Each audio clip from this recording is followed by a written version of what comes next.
There we go. But it's not really Christmas anymore. It's New Year now. But Sleigh Bells Santa is still going home. He's still going home. He's caught in traffic. So it was a cracker hug, man. I was in the Borders. I was in Not doing the this. Flying Duck doing pop punk karaoke. Is that what's happening? Aye. So what's happening now, Mark?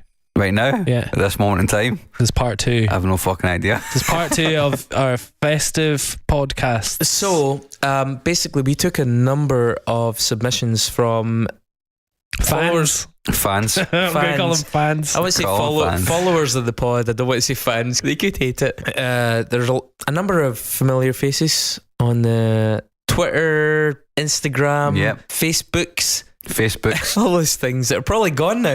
It's 2 weeks later. They probably don't exist. What happens in 2019? Yeah. I mean, Mark Zuckerberg rolled up Facebook at the end of 2018. That was it. It was a big to fucking avoid reveal, man. Yeah. prosecution. It was amazing. Yeah, so a number of submissions. We sort of distilled them into this Big old list. dense, delicious, caramelized onion jam Oh my god, so many onions. So many onions. of Unsung 2018, our first full year. And we had 4 questions last week. 4 questions this week. We've got 4 more questions this week. Mm-hmm.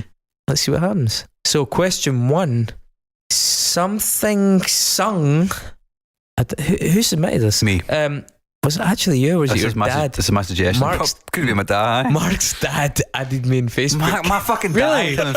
I have no fucking idea why I did that. This is utterly bizarre. So Mark's dad added me on Facebook. Right, he must enjoy my patter. Right, so he added me on Facebook, and since then I've been getting a slew of dad jokes. Specifically. Yeah, my dad likes dad jokes, unsurprisingly. But he fucking loves Does he a meme. post them? He just posts them. He just posts memes constantly. Just fucking But memes dad constantly. memes, I'm really like really jealous. daddy memes, Like the daddiest memes, and I've like been- LCD sound system style memes. Like, And here's the creepy thing, right? I've been forwarding Mark's dad's Yeah. weird memes to Mark. So I've become the bridge between him and his dad. even though excellent. so I'm seeing the same shit twice, literally. That is fantastic. Except it's I put- stereo shit. I put inverted commas around it, so it's better. I know, Yeah. you've got It's that. ironic. I don't So, know. question 1 from Mark's dad. Something sung that you would like to nominate. But you can't because it's sung. So it's something that is basically classified as a classic, really, that we couldn't, Or at least veers close to a classic. I mean, it's not like... or maybe overrated or something, but in actual fact, it is great. Does that make sense? but my contention with that would be that I don't think it's overrated. I think it still falls out with that Q magazine, Mojo magazine, Rolling Stone canon of like blonde on blonde bullshit all-time classics. I was going to suggest the Pet Sounds by Beach Boys, but Yeah, exactly, yeah. So it falls out with that, but it's still a very sung album, and therefore we have maybe had to bypass it. I think a couple of these, at least in my list, we've touched on because I think they are absolutely, literally amongst the best musical accomplishments of all fucking human history that we've not been able to nominate because they're like beyond our remit. yeah. Okay. So, David. Well, no, let's hear yours because I'm still not quite sure. Okay, I have 3. Okay. The first one, David, is kind of in response to you because I would nominate Super Unknown Okay. by Soundgarden. Yeah.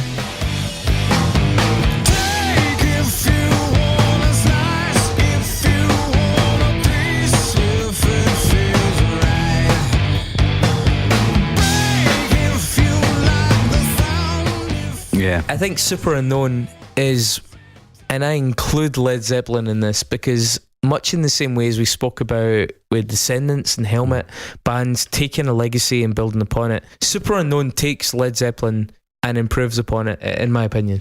I think Super Unknown is like something like 71, 72 minutes long, that album. It's the only album to ever maybe even breach the 60-minute mark that I could like stomach to that extent. Mm-hmm. I think it is absolutely phenomenal throughout. The length of it really complements the style of music. It doesn't necessarily break a lot of new ground. Maybe in Head Down, 4th of July.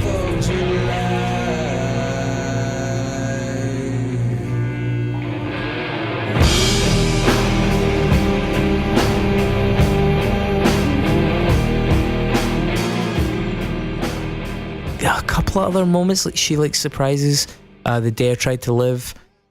There are a couple of moments in it that are sort of genre defying, in that they bring in elements that are beyond their obvious remit. But I think Super Unknown is the logical conclusion of what Led Zeppelin were trying to get at, but we're just too basic. No irony or sarcasm. I think it's one of the greatest albums of all time. I think Super Unknown is grunge in its most positive, productive, conscientious manifestation. It's not just good, but it paves the way for good ideas. That's what I mean by conscientious. I just think it's a fucking absolute masterpiece. So that would be one of mine. Another one on a similar theme would be Enema by Tool.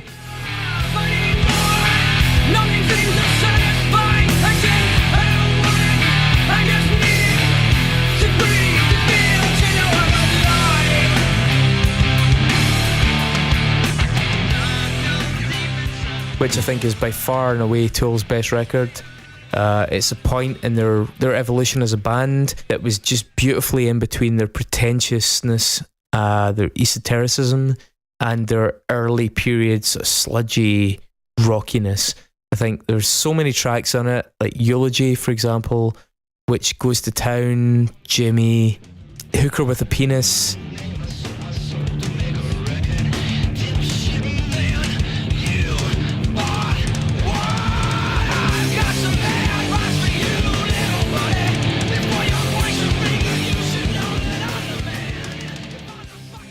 Even Third Eye, I think they kick open a bunch of doors for bands that want to build upon that, including themselves. I think Lateralis has some really good moments. I think that's a great record. It's a great record, but it's not as... It's too considered. It's definitely a band like Tool going, let's be Tool.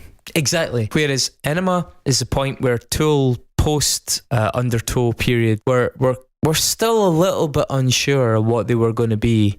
They had Stinkfist, they had Eulogy, they had these songs that were sort of breaking through as singles, but they didn't have this formula. And I think that album is that beautiful moment where nobody's really been too deliberate. Nobody is really considering things. No labels are too involved. I mean, Tool had a lot of like label problems after that album. That album is an absolute masterpiece. I think it's, for me, one of the 5 best albums I've ever heard, full stop. And I think much like Super Unknown, it says this is leaving scope for other bands to supersede us. It says this is us building upon great ideas like Black Sabbath and Led Zeppelin that had gone before. I think it's a really, really positive record, much like Super Unknown. And the last one I would put in that category is In Rainbows by Radiohead.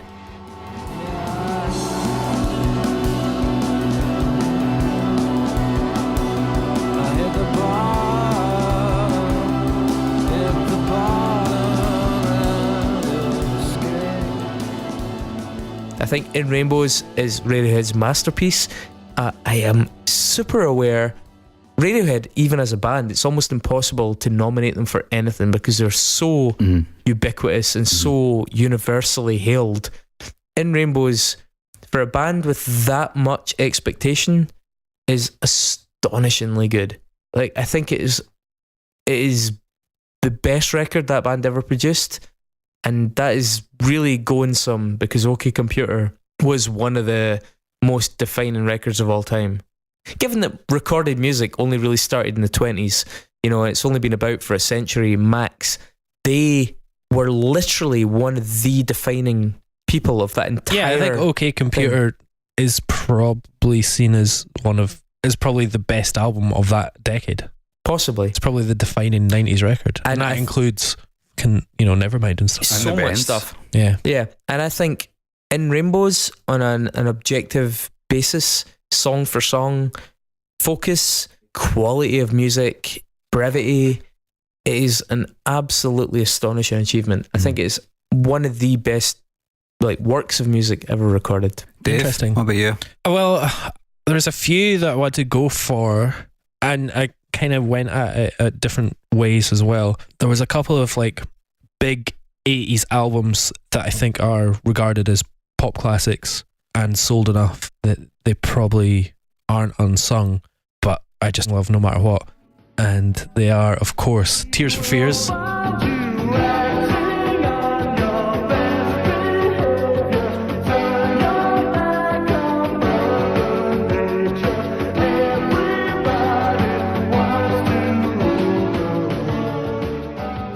Songs from the Big I Chair, knew that was coming. which is just an incredible record. Just a band going mental with the amount of money that they can spend in a studio, but doing it beautifully. I just love that record. And on the same level as that is Hounds of Love by Kate Bush, which is also... That is such a... Afraid of what I might be, hiding in the dark, hiding in the street, and the world was full of enemy. The hounds of love, which is an amazing record. And the like- second half of that album is like prog rock utopian fantasy, and it's fucking brilliant. I have similar feelings about Tori Amos because these are people that have committed a work of genius to the canon of overall pop culture. Yeah. That needs represented, but how do I emphasize how overlooked that particular part of their career is? Yeah, Little Earthquakes by Tori Amos is an absolute masterpiece. For as me, well. it's the Choir Girl Hotel. Yeah. you've already lived. On the other side of the galaxy, the other side of the galaxy, the other side. I mean, to be honest, given how underrepresented women are in music generally and also in the discography, there's probably a good case for just having them as an episode anyway. Yeah, that's true. I was also thinking Women? there was a couple, just women. Women. Wait a minute. There's a couple. Are we going like the unsung patronising episode? There's a couple of 70s records that I just love. I think Volume 4 by Black Sabbath is a supreme Beezer. beezer.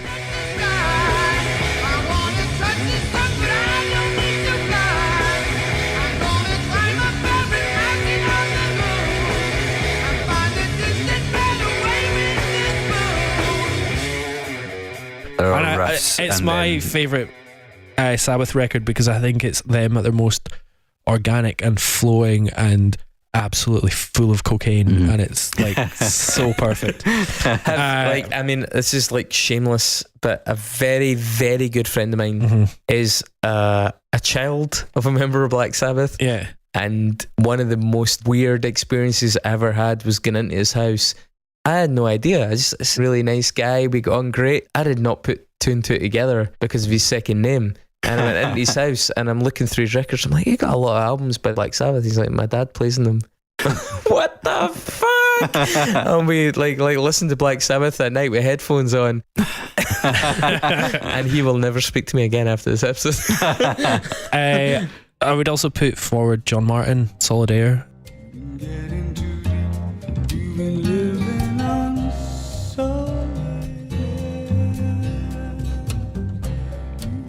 In your sleep and you've been moving through solid. An absolute classic. But I mean, that is Really, a classic. Really interesting choice. So maybe we could talk about that. I mean, Spiderland by Slint is something that probably doesn't need any more talking about.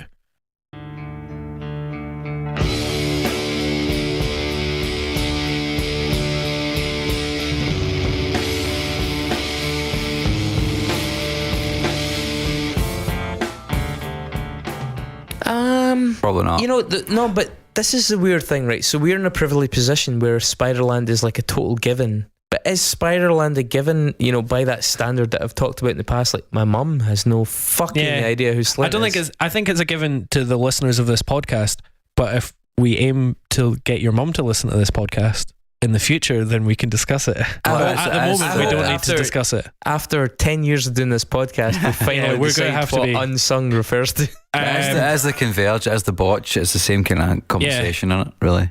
So I was thinking more about those older records, but then I decided the way that I was going to go down it was we often talk about like albums that have been lauded by Pitchfork, and Chris quite often gets angry because they're part of this weird attempt to feed hipsters what they need to like. But sometimes these albums truly are brilliant, and one that I think you're going to disagree with. I'm not going for this. I nearly did it. Is Sunbather by Def Evan. That's good. Because it is a fucking incredible record. So good. It is so good.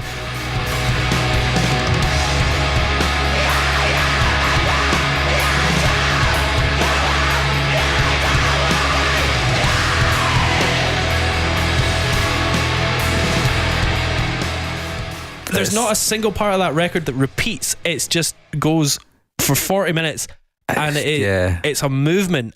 It's fucking beautiful. I don't want to say that I've got Deaf Heaven dense in a later question, but anyway, I did go for that. I actually went Saturdays Equal Youth by M83.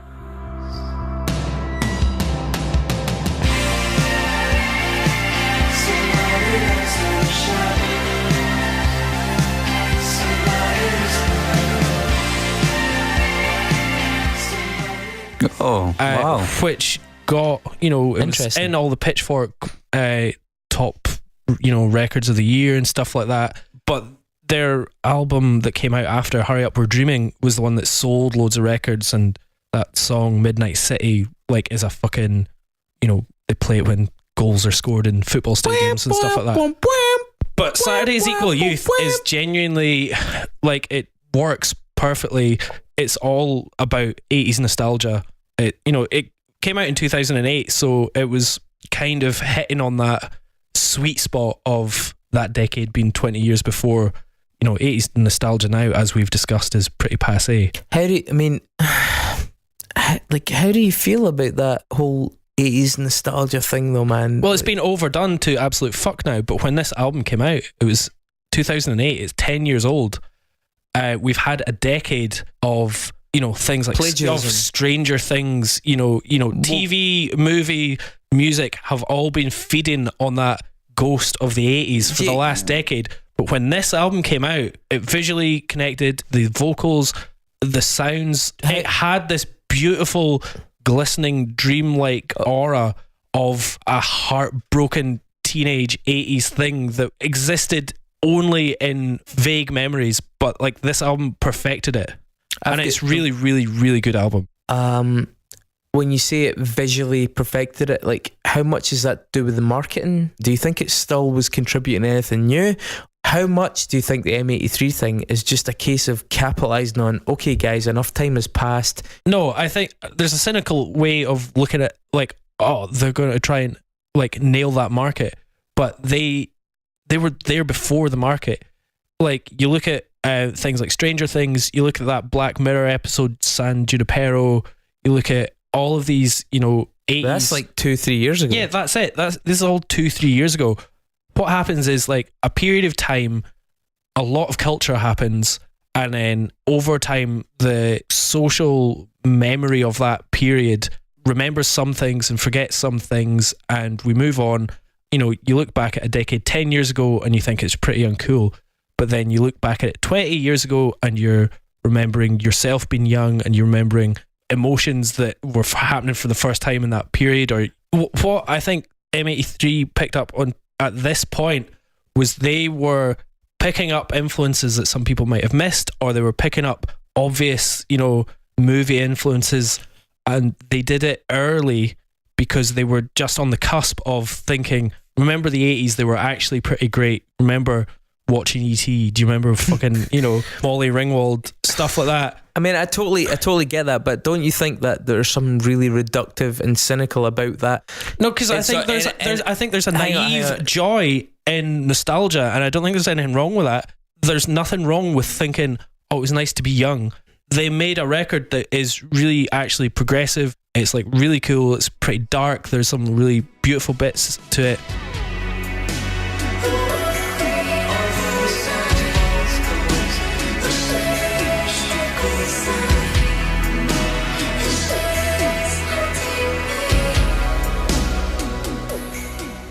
And this was way before all this 80s nostalgia became a pastiche. I think it was the first wave. I don't think it was way before. I think that the nostalgia was like a wave that went on over a period of time. I think that's a thing that happens throughout history, and it's retro, as we've realised as well. And I think the distance between retro is gradually reducing. So we've noticed that the distance between 90s retro and contemporary retro is down to about 15-20 years now, and that'll probably. But also, that's because contemporary culture is starting to eat itself more and more because of the internet and things like that. I think when we talk about things being naive, I get what you're saying about M83. I get what you're saying about things like synthwave, things like Stranger Things, and I really enjoy that stuff. I really do. I really enjoy the nostalgia for things like The Last Starfighter, Tron, but it's very much about packaging it, and there's something about M83 that as a result feels calculated. I totally get what you're saying. It's fun, it's well composed, it's cleverly written, and as is a lot of the stuff that followed it. You're saying, how do we package it for an audience to do that? But also, they are musicians, they are just doing it for themselves. Who cares? I like this album. Mark, yours. Okay. I've got a few, I suppose. Don't know which one I'm really going to go for, but I guess from an age point of view, I would probably have to say Sign of the Times by Prince. A beast. In France, a skinny man died of a big disease with a little name. By chance, his girlfriend came across a needle, and soon she did the same. At home, there were 17-year-old boys, and their idea of fun. It is a phenomenal record. It's significantly better than Purple Rain, but I mean, you could argue, as many people would argue, that Purple Rain wasn't entirely Prince on his own.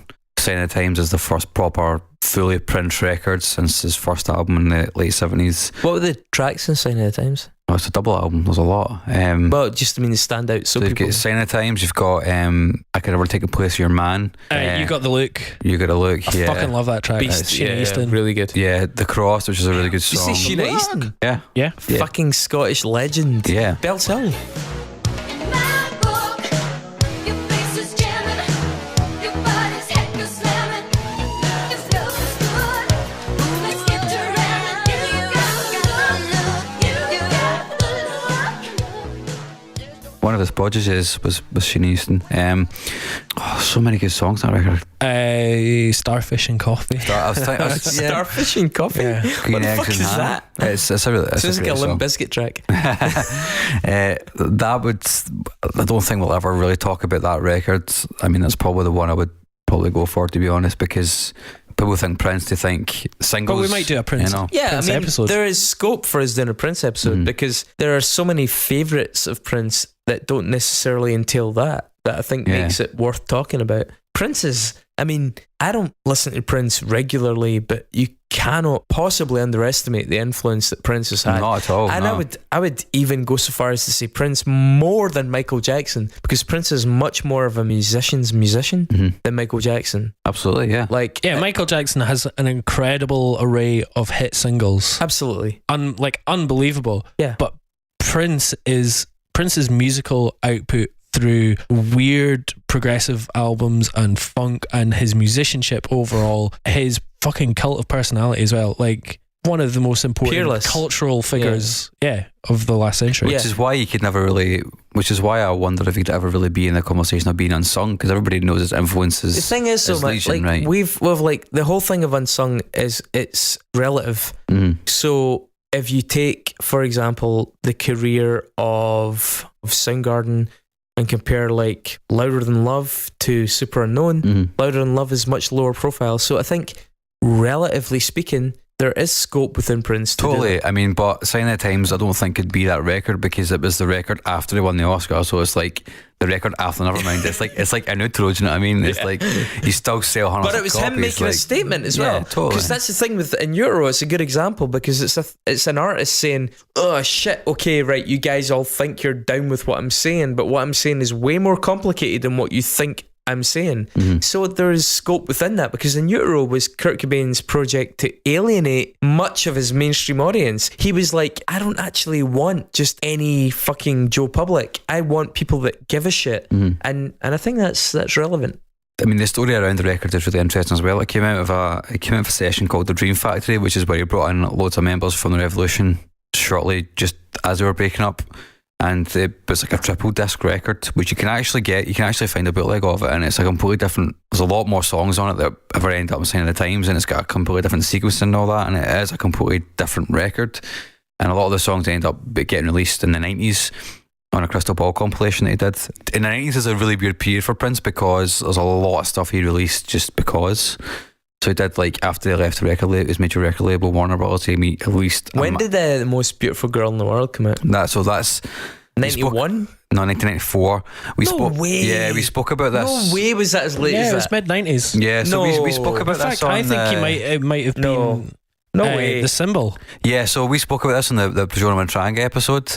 One of my favourite Prince records is The Gold Experience, which is actually not a very good record because it's really, really long and it's got a lot of awful 90s shit on it. But that was the second record released as the unpronounceable symbol. The Yeah. love symbol. 1995. What the fuck? Now, interesting thing is, like, one of the big things that Prince could never get done in his lifetime was to wrestle back the control of his 80s and 90s, his early 90s output from Warner Bros. He kind of did towards the end of his life. And as a result of all that, a lot of the stuff he released under the unpronounceable symbol was never put on Spotify. And one of those records was The Gold Experience. Now, if you go on Spotify, the most beautiful girl in the room is still not on it because it's still... The most beautiful girl in the room. Sorry, that's the Flight That's the Conchords song. The Flight the Conchords song. I've still got that stuck in my head. You could be a part-time model. That's how beautiful you are. But like, the most beautiful girl in the world, sorry, is still not on Spotify, despite the fact all of his records are on Spotify apart from that one song. It's really fucking strange. That's really interesting. I didn't know that Yeah. at all. But that's a really good record that I like, but I also understand objectively it's not that good. Yeah. Um, it's also it's not just that. But It's Sign of the Times is a fucking banger of an album. yeah, it's not. It's not that it's not that good. It's just like how, in the scope of unsung, do you possibly put that forward given the profile? Yeah. Yeah. Other records I'd probably go for. You're probably going to you're not going to agree with this, Chris. Oh, Weaver might though is Mechanical Animals by Marilyn Manson. that's a really good album. It's a fucking Interesting. great record. Do you know the first? It is good. Mechanical Animals is like is Bowie, the like David Bowie. yeah, and it fulfills the remit perfectly. In the dope show, there's lots of pretty ones that wanna kiss you high. It is excess. It is glam rock as fuck. David, you're a fan of that album? It is. Yeah. Although, I mean, I liked it when it came out, but I cherry picked certain songs of it. What did I you think about his fake felt that there was- rubbery tits? Oh, well into that. It was a key appeal for me as a teenager. Yeah, I always liked Marilyn Manson overall. I never quite got into any of his records, even Antichrist Superstar. Really? There was some. The problem with Antichrist Superstar It's really is long. it's really long, and Angel with the Scabbed Wings is like one of the best songs in the world.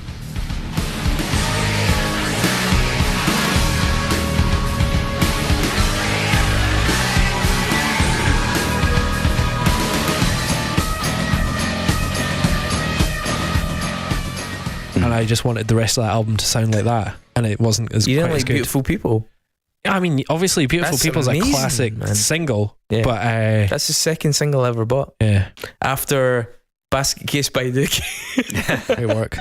And another record I was thinking about putting in or thinking about discussing is, it's probably going to be an unpopular choice as well, but is Origin of Symmetry by Muse. Fuck off. Because David's dead.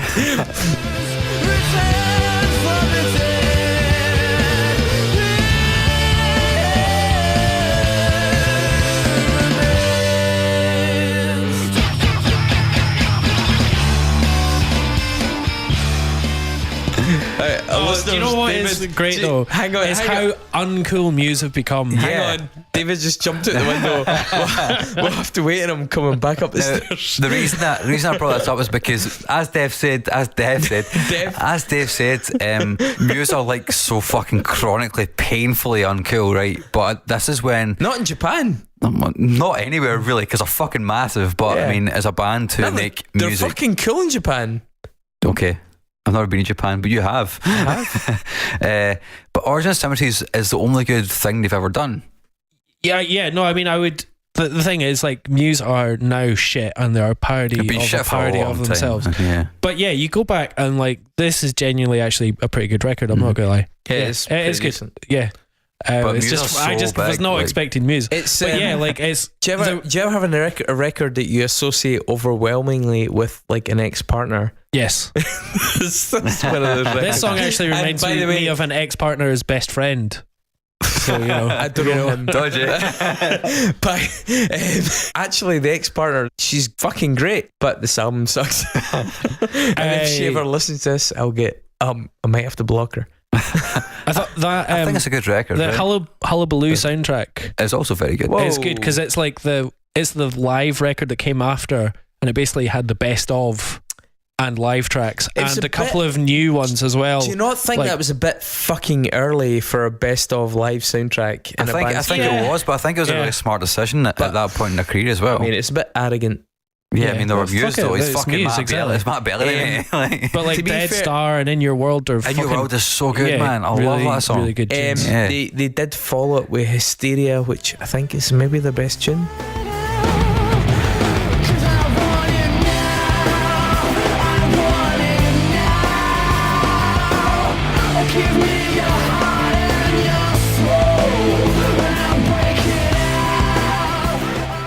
I'm not going to disagree with that, if I'm honest, but Absolution's a pretty pish record. Did the guy from Hysteria ever go on to act in like maybe any sort of TV dramas? Possibly. He seemed like he'd be in that drama about vampires with Claire Danes. Justin Theroux. It's Louis Theroux's cousin. Is that who it was? Yeah. Also, Was he? also the husband. So he's been Also in the Mulholland husband. Drive, Inland Empire, Tropic No Thunder. way, he was in those. Yeah. Also, just to double down on that, he is. I don't know if he still is, but he was married to Jennifer Aniston. Yeah. Wow. So that's That's who it a was. thing, So yeah. yes, he did go on to further success. When I Fine. said I don't know, I was being sarcastic. Jennifer Aniston, greater than or equal to success. I thought you were being sarcastic when you said No, it. no, I I was being wasn't. sarcastic with my answer. All right, let's get the fuck off this question. Yeah. All right, the Chris second, is fucking descending down a rabbit hole here. the second question submitted to us by drunken listeners was, which album have you most changed your mind about? Does that mean Of the ones Of the ones we've we've done. since we've done it? Yeah. Good or bad, All right, you go. Chris? You Be guys quick. do not do your homework. I've done my homework. I just want to know what you're going to say. Okay. I have Glass Swords by Rusty. Really?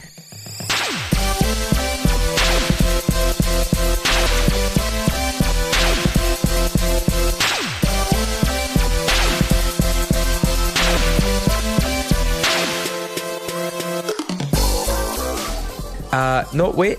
I hate it more than I hated it. I mean, I thought it was bad, but I think it's terrible now. Got voted in though. Yeah. I've tried. But I mean, people voted in Trump. I just knocked over a can, sorry. Do you want to say that again? Meshuggah, I liked it. I really like them now. Yeah.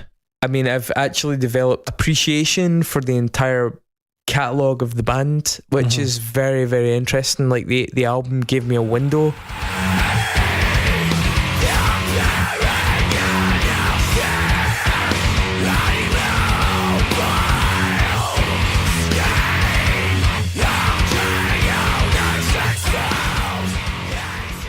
And because of the effort that I expended trying to understand the album, yeah, it's benefited me. I think I've really enjoyed a lot of what they've had to say. Death Grips, likewise, I think I really understand Death Grips better.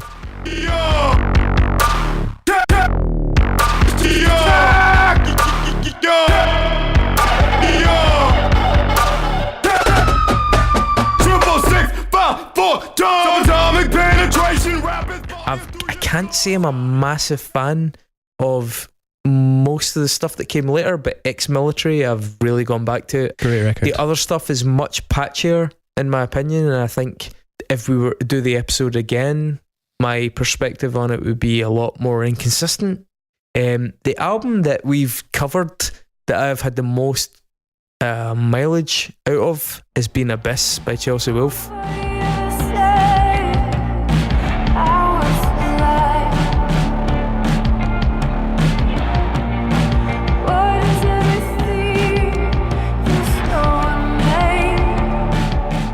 Mark, Really? I think that's a fucking brilliant album. It's like it forced me to wrestle with it, but I noticed that when friends of mine were writing to me asking me about music, but it kind of happens because they're idiots and my friends think I know anything about music, which you guys know I don't. But you just like what other people don't like. But like Chelsea Wolfe left a pretty big impression, and she's been a old school adjective, like a grower. I really think Abyss is excellent, and I've got a lot of mileage out of that. How about you guys? Portishead for me.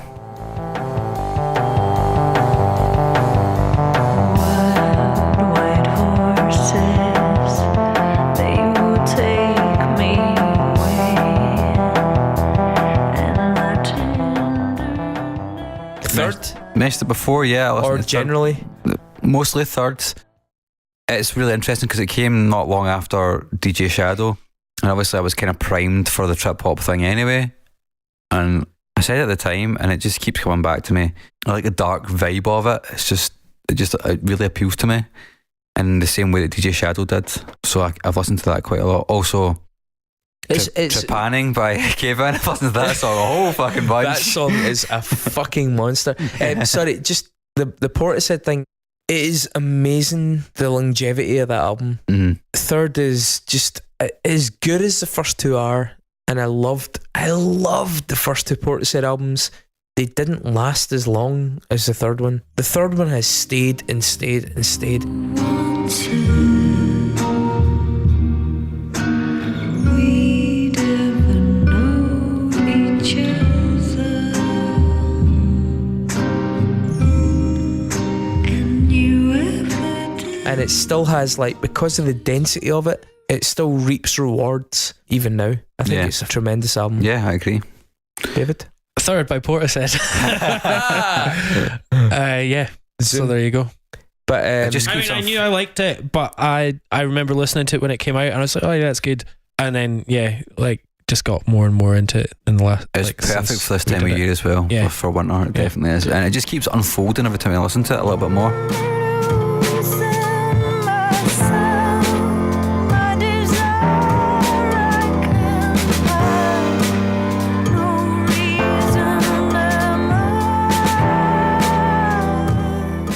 Okay, question 3 was what was the favourite song of the year that we found? Tune of the year. Tune of the year, lads. I just told you what mine was. Do we even Yeah, remember so who yours Trepanning. Trepanning by By oh, Do you Dave. what a even fucking remember who tune. submitted this? I don't even. I don't know, it doesn't matter. Thanks everybody.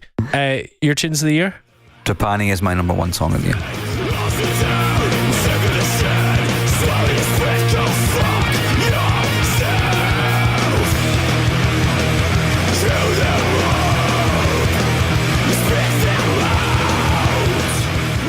Yeah. Fucking big time. Apart from All Hail New Flesh, which I mentioned in the last episode. Yeah. Yeah. Okay, I have 3 subdivisions. So, oh, fuck off. Tune of the year. I have like, I wasn't really sure this question. Just 3 songs that you remember from the last year. This question wasn't massively specific. So from the pod, from the stuff we've covered, I'd say that Greater Than 84 by AFI. Keep your hands clean, just rack my mind. We're trapped between the nightmares, and I fear the future's different. And almost in a par, maybe slightly edging it, is White Crosses by Against Me.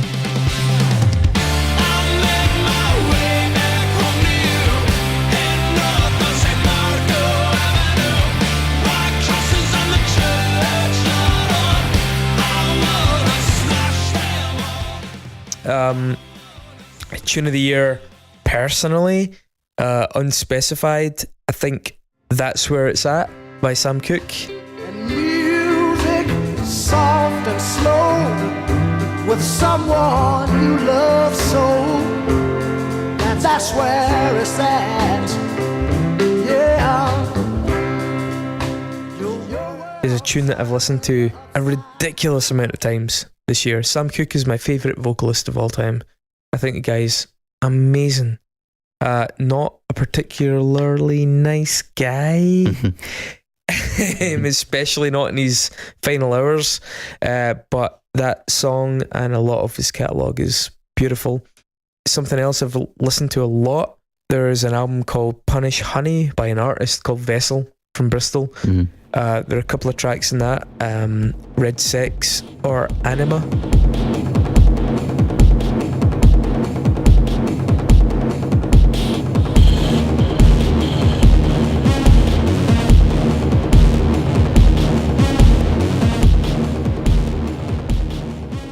As far as electro's concerned, it's really dark, but oh my god, it's so fucking sexy and weird and unsettling, and has that kind of Portishead meets I don't even know. It's just super alluring and draws you in.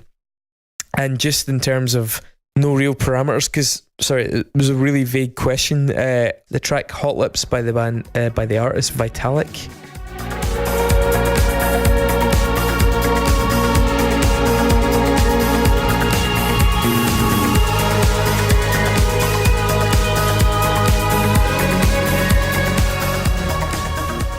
A European electro. Yeah, I've heard of Vitalik, yeah. Oh my god. There's a video. It's not even the official video. The official video is kind of like a girl walking through Tokyo thing. It's fine. There's a video of just three people. A girl, a guy dressed as a cowboy, and a sort of DJ. It's black and white. It's filmed in front of a cliff. It's basically just the DJ playing the track and the other two people dancing to it. And it is absolutely compulsive viewing. Like, I've watched that video maybe 10 times. There's something so infectious about the combination of the song and the way both the cowboy guy and the girl and then the DJ dance to it. It's an absolute banger. The last one I would put is a really understated track by a Scottish artist called Siobhan Wilson. It came out in 2017 and it didn't really sink in how much I loved this song until recently, but the track's called Make You Mine. Me and a giant disco ball and a DJ playing all the wrong songs to fall in love to. I Know Her, which made me reluctant to really nominate it because I felt I was biased. But given the number of plays, like objectively looking at my stats on iTunes, it's just an absolutely marvellous bit of understated songwriting. She's a beautiful singer. I think probably the best singer pound for pound in the country. The song is just gorgeous. It's really naked in its admittance of personal culpability and emotional vulnerability, whilst also being romantic. So those would be the songs I would nominate. Super quick songs in terms of the actual year. The Daughters album, the new album, sounds really, really good, albeit very dense, like it takes a lot of digestion. I think John Hopkins' album, Singularity, was excellent. Although it does sound a lot like an updated version of William Orbit's Barbara's Adagio for Strings.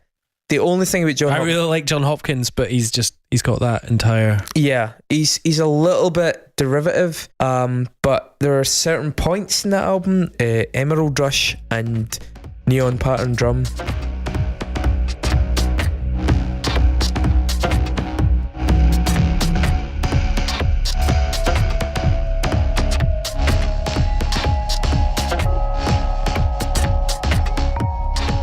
Tracks 2 and 3, I think, from memory, are outstanding. Like, it is a really good record. Really and good. it was really good live as well. Albeit it does get a little bit pedestrian later on.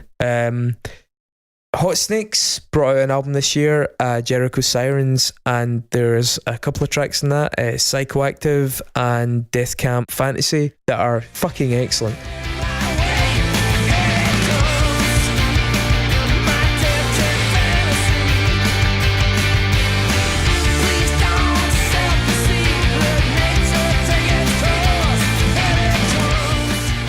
They're not up there with their best songs, but they're really, really good.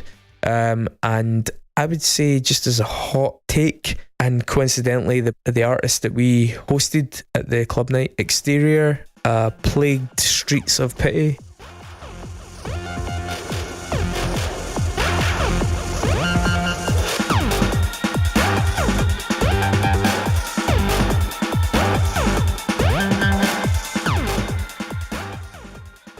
I think Doug and that project is going to go pretty far. And Plague Street's a Pity track is superb, really, really good. Cool. Can I just add, if we're talking about songs of the year that came out this year that I really loved, I mean, One Day Years released their latest album, Sister Cities, which I thought was pretty much really, really fucking average. How many times could you have said fucking in the build up to the word so average? fucking, really fucking average. There are 3 songs on it though, which are just unbelievable. Fucking. Who is this? Sorry? The Wonder Years.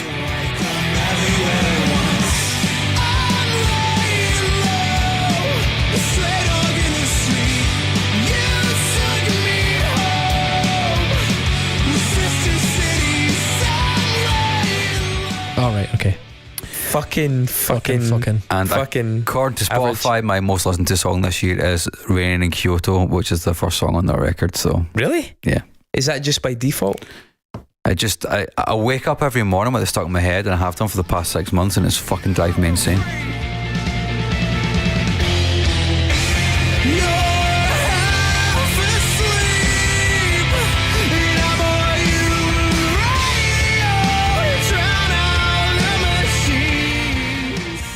Fucking. Yeah.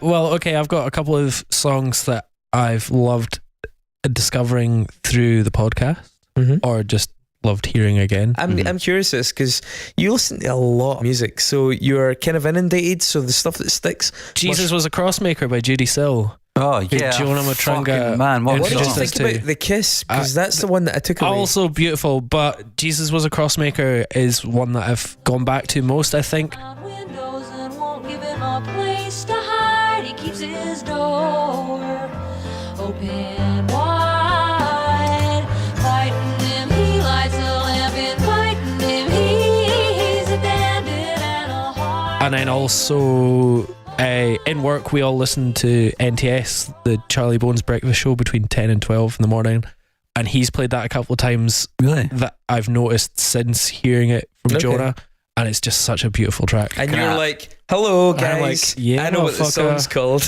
Can I add to that? Is that I can't remember the name of it just now, but the main single on the BDP records, Love's Gonna Get You. I listened to that a lot as well this year. The neighborhood drug dealer, my man. I go upstairs and hug my mother, kiss my sister and punch my brother. I sit down on my bed to watch some TV. Do my ears deceive me? Nope. That's the 4th time this week. That's Okay. a fucking really good song. We have totally under-repped hip hop in this. Yeah. I obviously love Detox by Strapping a Lad.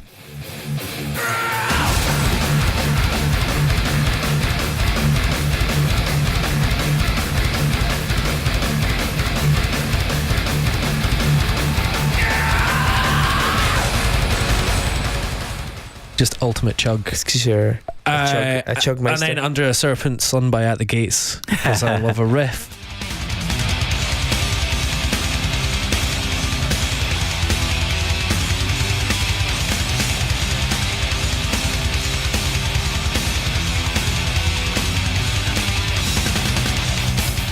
A lot of metal. And of course Cry by Carly Rae Jepsen. Never wants to strip down to his feelings. He never wants to kiss and close his eyes. He never wants to cry.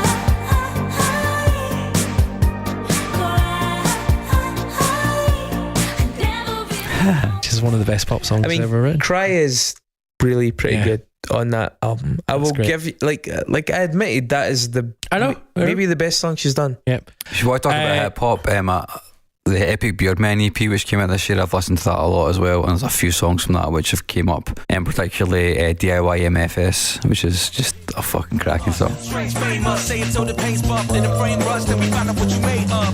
Tape stuff, dope dual cassette, CD burning on the turnpike, boom the rack. Let's take a lap around the map and serving platters of wax that last longer than the usual. Removable text that gets said by the masters of mass production. Used to wonder why the mainstream was. A couple of amazing hip hop tracks that I can think of that have come out this year. Joey Purp's Elastic. Joey Purp. Yeah, that gets, it's so heavy. Like honestly, seeing the last like 3 weeks, the names you guys have exposed. Well, Payroll, Giovanni and Cardo. Cardo. They released an album called Big Bossy Volume 2. Are you fucking representing Cardo? Yeah, man. Let it dry sitting on the counter. I cook better than my mama. I'm quick to fly to Oakland, met my nigga at Crest Station. Talking about some million shrimp and lobster on the table. Killers owe me favors. I looked out when he wasn't able. Told Gary make my new kid all white. He think I'm racist. Quick to get some money. I ain't pressed about no. Payroll Giovanni is actually his other alternate name. He had the Aero Sweatshirt record. I've heard it's very good. It's very good. Payroll Giovanni and Cardo released Big Boss in Volume 2, and it's like proper old school, chilled as fuck, like gangsta hip hop. It's really, really good. Wrapped My Way is an amazing song. Can I just say, I'm gonna have to look that shit up to edit it in. So what's the next one? And the next one is JID. 151 Rum is the song. Is it? No, you missed one out there. So. Payroll Giovanni and Cardo. It's called Wrapped My Way. Good afternoon, it's your boy E. Finkel. Brought here to introduce you to someone that needs no introduction.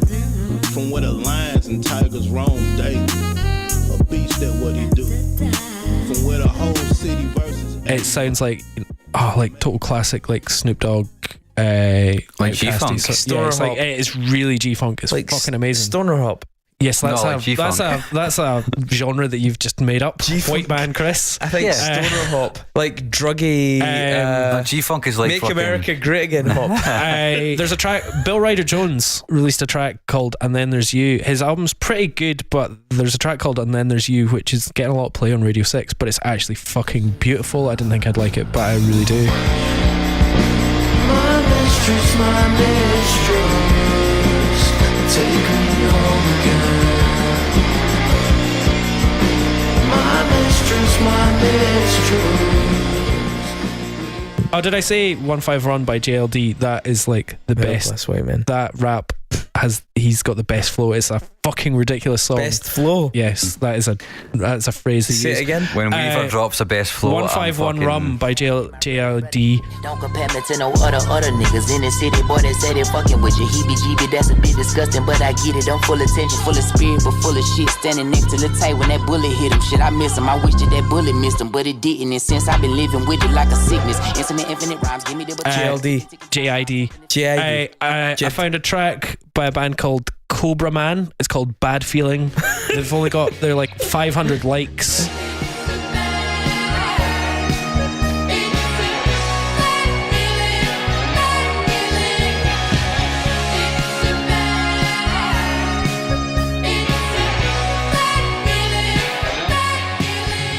Like, no, I don't know. They've played like 3 gigs from LA. I don't know how I found them, but it's like mad 80s glam rock with some synth and stuff like that.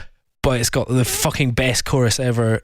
It's such a fucking tune. They're called Cobra Man. Cobra Man. Yeah, and they're fucking brilliant.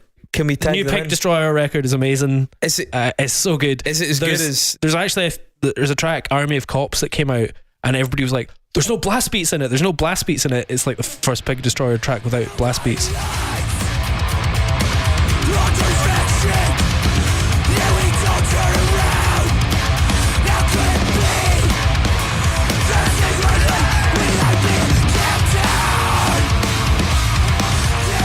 It's still a fucking amazing track, and then all the other tracks have blast beats, so it's fine. How do you feel about the Daughters album? Oh, I really like it. It's really good. It's intense. It's fucking intense. It sounds like a migraine, but it's I really like given it. that Daughters started as like basically the locust light, it's really interesting to see how both they and the bands that followed them have tempered their sound.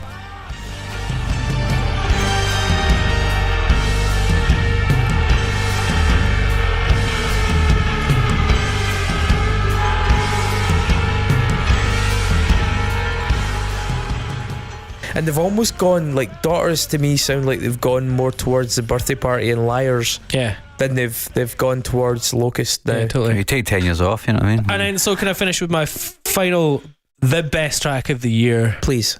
It is an ironic take on happy hardcore from I think he's Am I gonna have to look this up? Ukrainian hip hop art. Wait a minute. Fuck you. Wait a minute. Am I gonna have to look this up? Wait a minute. I told you Sky are already maybe or maybe not hassling me. He's an Estonian rapper. Estonian rapper. With An Estonian rapper. With an Fuck. English-produced, happy hardcore, Is that the ironic guy? art piece song. His name is Tommy Cash. Yes! And We almost got him. We almost booked him.